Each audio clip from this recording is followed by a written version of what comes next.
ಸ್ನೇಹಿತರೆ, ಆರ್ಥಿಕವಾಗಿ ಹಿಂದುಳಿದಂತಹ ಅಲ್ಪಸಂಖ್ಯಾತರಿಗೆ ಅಂದ್ರೆ ಮುಸ್ಲಿಂ, ಕ್ರಿಶ್ಚಿಯನ್, ಜೈನ, ಬೌದ್ಧ ಮತ್ತು ಪಾರ್ಸಿ ಸಮುದಾಯದವರಿಗೆ ಸಣ್ಣ ಉದ್ಯಮಿ ಅಥವಾ ವ್ಯಾಪಾರವನ್ನು ಪ್ರಾರಂಭ ಮಾಡಿಕೊಂಡು ತಮ್ಮ ಆರ್ಥಿಕ ಸ್ಥಿತಿಗತಿಯನ್ನು ಉತ್ತಮಗೊಳಿಸಿಕೊಳ್ಳಲು ಕರ್ನಾಟಕ ಸರ್ಕಾರದಿಂದ ಅಲ್ಪಸಂಖ್ಯಾತರ ಕಲ್ಯಾಣ ಇಲಾಖೆ ಅಡಿಯಲ್ಲಿ ವಿವಿಧ ಸಾಲ ಸೌಲಭ್ಯಗಳ ಯೋಜನೆಗಳಿಗೆ ಅರ್ಜಿಯನ್ನ ಆಹ್ವಾನಿಸಲಾಗಿದೆ.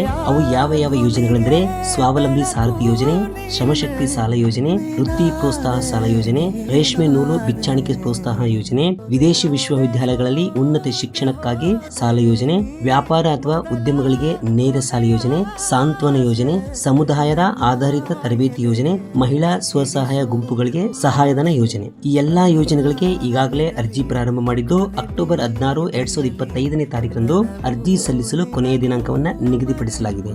ಹಾಗೂ ಇನ್ನು ಈ ಎಲ್ಲಾ ಯೋಜನೆಗಳ ಹೆಚ್ಚಿನ ವಿವರವನ್ನ ಒಂದೊಂದಾಗಿ ತಿಳಿದುಕೊಳ್ಳಕ್ಕೆ ನಮ್ಮ ಚಾನೆಲ್ಗೆ ವಿಸಿಟ್ ಮಾಡಿ ಮತ್ತು ಸಬ್ಸ್ಕ್ರೈಬ್ ಮಾಡಿ.